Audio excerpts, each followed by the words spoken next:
Hey, what's up, everybody? I'm Vince. Thanks for joining me. We are here sharing a family recipe, a Southern classic, a pineapple coconut cake.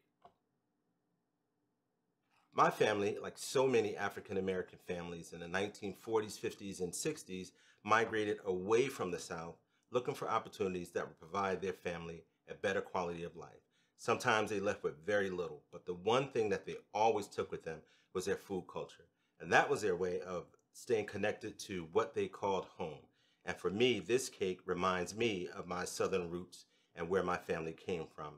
In addition to that, while attending the culinary school of Louise, which is basically watching my mother cook, this cake became special because I saw the time and effort and love that she put into this cake. So this cake is very special to me, and it almost feels like love on a plate.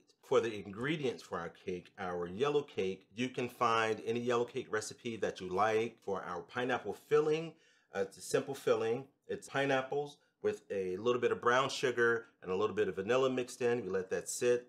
The sugar dissolves, and that is our filling. For our egg white frosting, it's a little more involved. We have whipped egg whites, and then separately we have sugar, cream of tartar, corn syrup, pinch of salt, and some water that we boil, get going to a rolling boil, and that will become candy-like, and that will actually be mixed with our whipped egg whites that will solidify our frosting.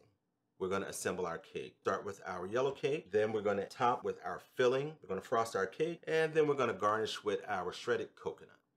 Listen, thanks for hanging out with me. I hope you guys enjoy this recipe. We'll see you next time. I got to get into this.